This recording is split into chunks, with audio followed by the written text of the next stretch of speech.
በድያቸዋለሁ። አራት አናንዬ ይቅር በይኝ እናቴ። ፈቲ አዋይ እናቱን በጣም የሚወድ ልጅ ነው። ስለ እናቱ አውርቶ የማይጠግብ ሰው ነው ሶፎንያስ ጋዜጠኛው። ስለ እናቱ አውርቶ የማይጠግብ ሰው። ኦ ዲጄ ጃም አልሰማም እንዴ? ስለ እናቱ አውርቶ የማይጠግብ ሰው። እሱ ላይ ያለው መንፈስ በጣም እርኩስ ነው። እናቱን በዘይት ሊቀቅላት ነበር። እግዚአብሔር አምላክ እናትየውን አትርፎ፣ እናትየውን ትፈራለች ከሱ ጋር መሆን እየወደደችው፣ እባካችሁ ልጄን አድኑልኝ እያለች ነውና፣ እባካችሁ የምትችሉ ሰዎች ይህን ሰው አድኑት።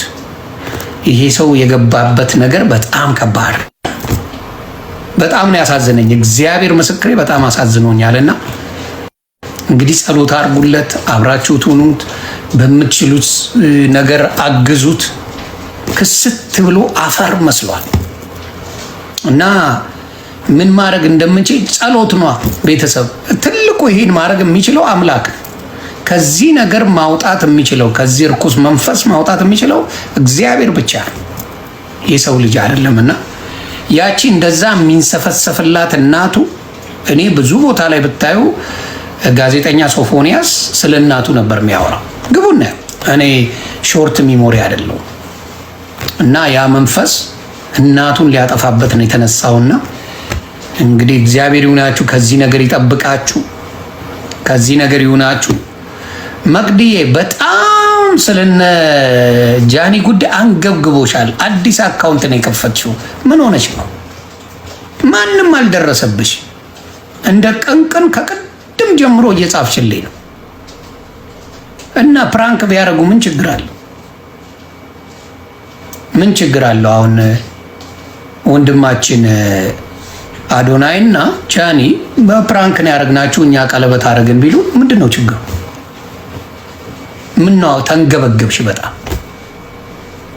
እና ሶፎንያስ እኔ ጸሎት አደርጋለሁ። ሁላችንም ጸሎት እናርግለት። ኢትዮጵያዊ ወንድማችን ነው። አንድ ነገር ከሆነ በኋላ ግራ ከምንጋባ አሁኑኑ በጣም በጣም በጣም በጣም ጸሎት የሚያስፈልገው ወንድሜ ነው፣ ወንድማችን ነው። በምንም ነገር ይለፍ። ይሄ እርኩስ መንፈሱ አንዳንዴ ወደ ግብረ ሰዶም ይወስደዋል። እርኩስ መንፈሱ ተደባደብ ይለዋል። እርኩስ መንፈሱ ብዙ ነገር አድርግ ነው የሚለውና የገባበት ነገር ሀኒቾዬ በጣም በጣም ከባድ ነው። እናትየውን መርዳት አለብን። እናትየውን ማገዝ አለብን። እባካችሁ እናትየው እያሉ ነው እንግዲህ እግዚአብሔር እናትየውን ይጠብቃቸው። በፍቅር አናግረሽ ሳይገባው ቀርጸሽ መልቀቅ ወንጀልም ነው። ከወንጀል በላይ ደግሞ ለህሊናሽ ጸጸት ነው ያለት። አሁን ትላንት ያነሱት እኮ ከላይ ለብሶ ሽቶ ተቀብቶ እኔን ሁሉ ሽቶ ሲቀባ ቆይቶ ነው የመጣው ቀያይሮ። ከዛ በፊት እኮ እኛ አለን ካስፈለገ፣ ግን አያስፈልግም። ምንድነው ጌን ማድረግ የምንፈልገው? ማትረፍ የምንፈልገው ከሱስ እኔ አሁን የምንፈልገው ነው የጠፋው። የእውነት የሰው ህይወት ነው የሚያሳስበን ወይስ የሆነ የተሰወረ ዓላማ አለ? አሁን ወንድምሽ ቢሆን ታውጫለሽ። በዚህ ሁኔታ ለሰው ሁሉ ምነግረው ይሄን ልጅ ቢሆን ወንድምህ ቢሆን አጋልጠህ ትሰጠዋለህ እንዴ? አይሽ ነገ እያንዳንዱ ቤት እኔ ይሄንን ነው ማሳስበው። ነገ ቤታችሁ ይገባል። ይልሲ እናያለን። አያረጉትም። ያኔ ምን ነው? ሰላም እንዴት ናችሁ? አማን ነው። ክብሩ ይስፋ የእናትና የልጁ። እንግዲህ እንደምታዩት አንዳንዴ ላይፍ እግዚአብሔር አምላክ ሁሉን አሟልቶ ሲሰጠን እኛ ደግሞ በፍላጎታችን ወደ ሌላ ቦታ ስናይ ነገራችን ሁላ ይበላሻል። ይህን የመሰለ ልጅ ከፊት ለፊት የምታዩት ጋዜጠኛ ሶፎንያስ አፈር መስሎ እያየ ነው። ያ ደግሞ የገባው ራሱ በራሱ ላይ በፈጠረው ችግር ነው። በሚገርም ችግር በምታውቁት ሶሻል ሚዲያ ላይ ሁሉም ያውቀዋል። ለሌሎቻችሁ ወጣቶችና ህጻናቶች ወይም ወንድምና እህቶቻችን ወጣቶች ወንድምና እህት ይሄ ነገር አስተማሪ ነው ብዬ አስባለሁ። የፈለገ በስጋ ብንፈተሽ በቻልነው አቅም ወደዛ አይነት መንገድ አለመሄዱ መልካም ነው። ምክንያቱም መጨረሻ ላይ እኛን የሚዳኘው እኛን የሚፈርደው አምላክ ስለሆነ ለአምላክ በተወሰነ መልኩ የምንመች ሆነን መገኘት አለብን። በተወሰነ መልኩ ሁሉንም ማድረግ አይቻልም። የሰው ልጅ ስለማይችል በተወሰነ መልኩ እንኳን ለመመቸት እንሞክር።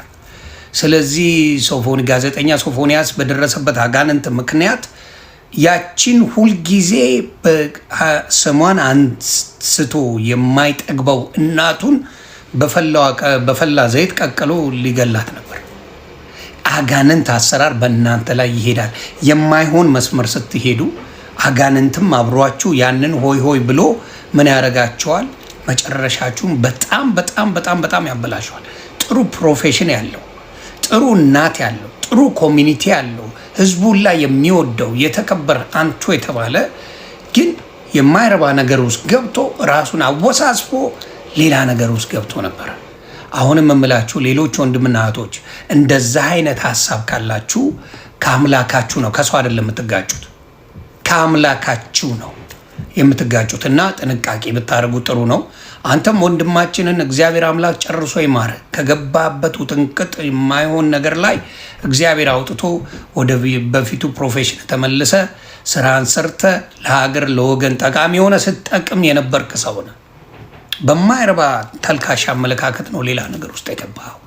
ስለዚህ ከዛ ወጥተህ ለሀገር ለወገን ተጠቅመ ማየቱ፣ አንተም ራስም ተጠቅመ ማየቱ ደስታዬ ነው። ስለዚህ እጅግ እጅግ እጅግ አዝኛለሁ። ልብ የሚነካም ነገር ነው ያየነው። በኢትዮጵያዊ ወገናችን ነው።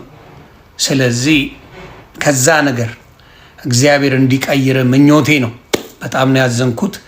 የምታውቁ ብዙ ነገር ሳይኮሎጂ የተማራችሁ ኢትዮጵያ ውስጥ ካላችሁ ወይም ደግሞ የተለያየ እምነት ተከታዮች ያላችሁ ይህንን ወንድም በደንብ አድርጋችሁ አስተምራችሁ ቀይራችሁ ህይወቱ ተቀይሮ ብናየው መልካም ነው ብዬ አስባለሁ። ሰላማችሁ ይብዛልኝ። በተለይ አሳዘነችኝ ያቺ ምስኪን እናት ልጄን አድኑልኝ እያለች እያለቀሰች ነው። እባካችሁ እናቱን እናግዝ። ሰላማችሁ ይብዛ።